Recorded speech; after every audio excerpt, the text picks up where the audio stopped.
with regard to Uzbekistan, we have a large number of people here, and even for the second panel too. That's amazing. So I'll cut to the chase here. I'm going to talk about some of the structural and political issues that might stand in the way of economic reform should it actually be perceived.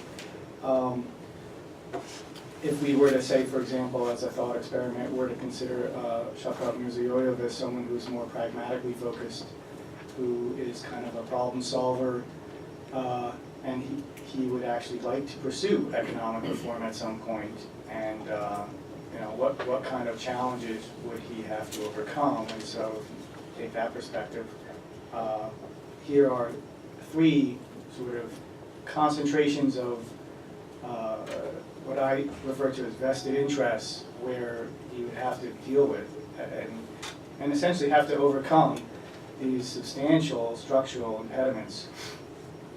These are partially Soviet legacies, but they have been reshaped in some ways and formulated by the Karimov era, during the Karimov era.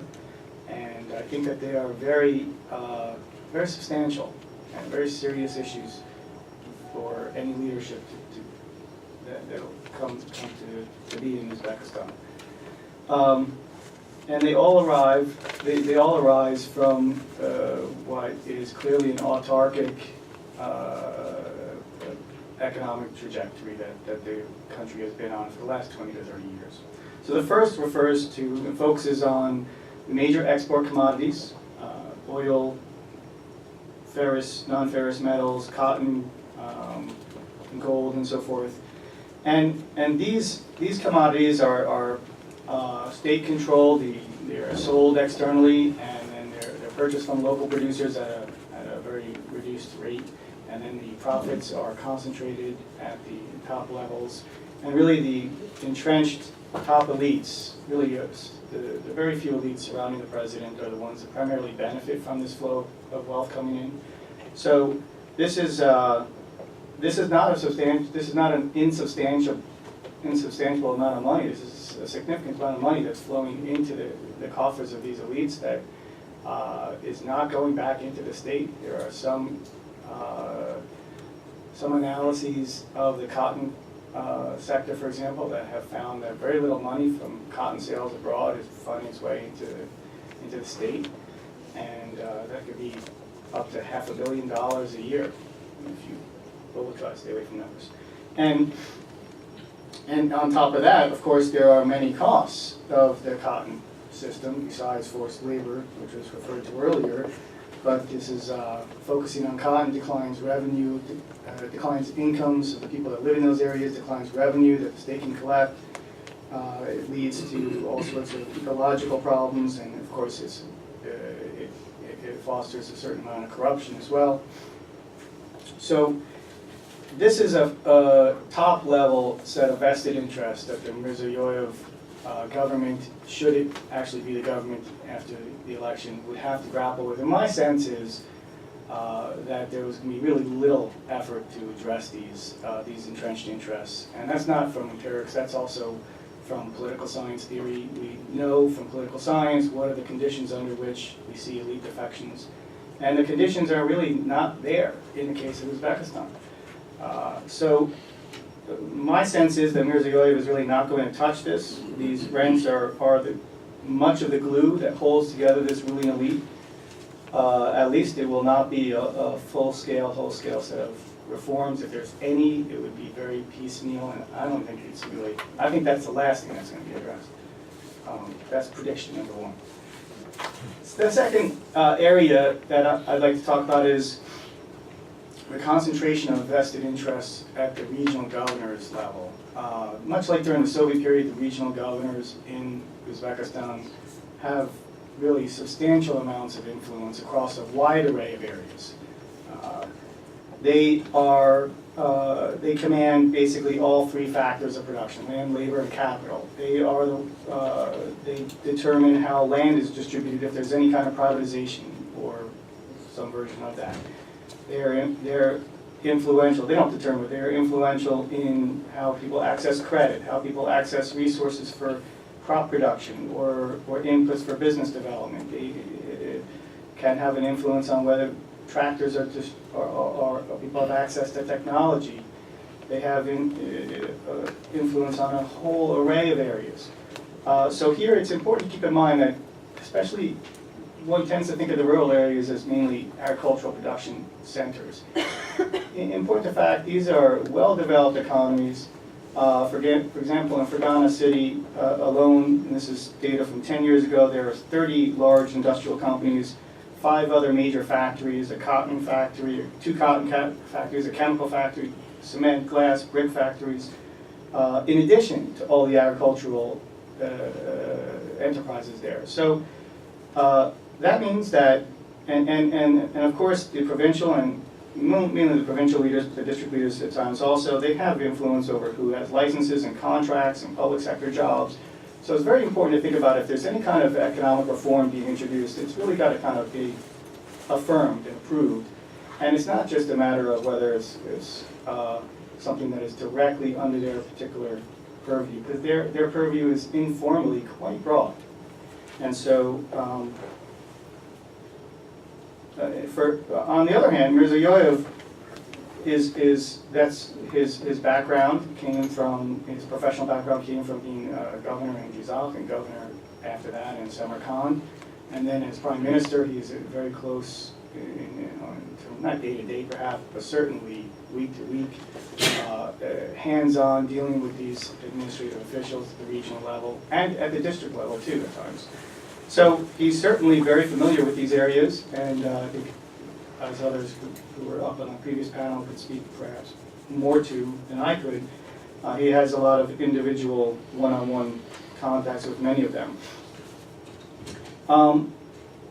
I think that there isn't really a real incentive for Mirziyoyev to pursue economic reform at this level. I think he has an opportunity, whatever kind of reforms, whatever kind of initiatives economically he may pursue,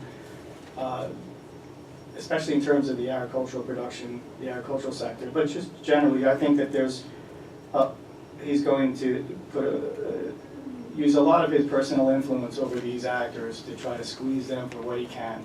I would expect that the economic situation in Uzbekistan is not going to improve markedly in the near future, and maybe I think things will tighten as remittances continue to diminish from Russia. And as there's a push to generate more wealth and to pursue some of the initiatives he may want to pursue in certain areas of the economy, this is where he can lean. And these are people that he can put pressure on and get more from the regions while providing them with less. That's fairly generic, but he has talked about developing certain areas like food processing and metallurgical production, although it's not been specific. It's still early yet, and it's possible there will be some targeted areas. And it's also important to note that there was some experimentation in land privatization in Uzbekistan in the early 2000s, and there were 4 provinces, there were 4 districts across the country where this was experimented in. One of them, I believe, was Payarik district, was in his province of Samarkand, so he was provincial governor at a time when there was this land privatization. So he may be open to some ideas of targeted privatization or targeted liberalization in certain areas.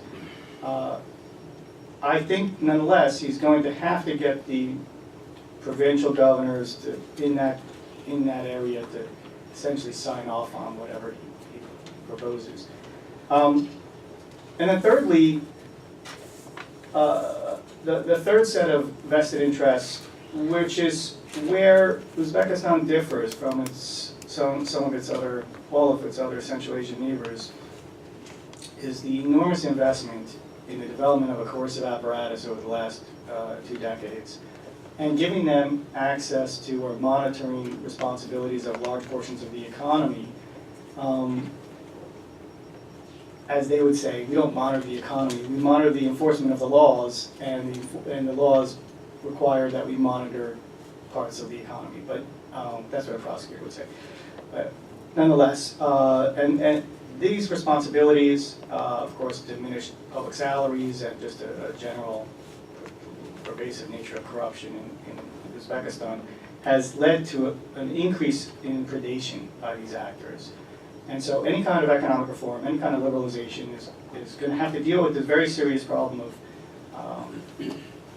how tax inspectors, prosecutors, police, the national states, the state security services, who are empowered to monitor these independent areas of the economy, how are they going to be reined in? And my question is, you can do that by basically informal decree, or someone can say, there's a new area of industries we're going to develop in Pyrik or in Fergana. Don't touch them, hands off, and that's going to work for like 3 to 5 years. But then, what happens like 15 years or 20 years? How do you?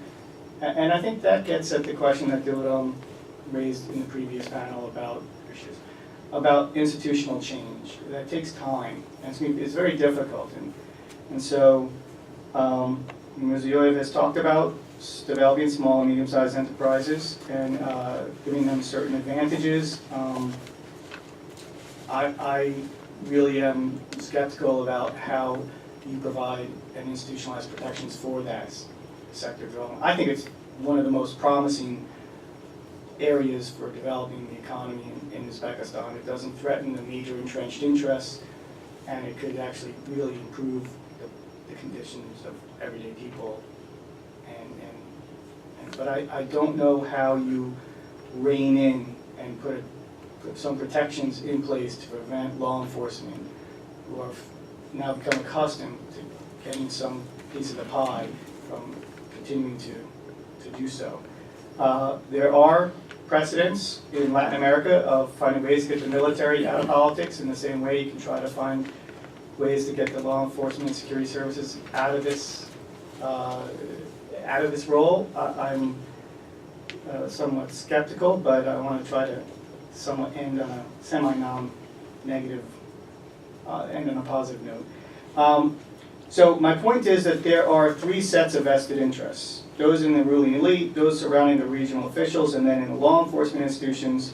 All of these see their access to wealth in from a zero-sum perspective. Any kind of liberalization, any kind of privatization, any kind of economic reform means fewer payments, bribes, side payments, other kinds of under-the-table sources of revenue, means all that will decline. The more liberalization, the more privatization, the less they will see. Unless, with the exception of the law enforcement, they see that as, if there's privatization, they can still have access to that. So I think those are 3 major areas of challenge for any government coming into place, including the Mirziyoyev government. Thank you. We'll turn to Aziz next.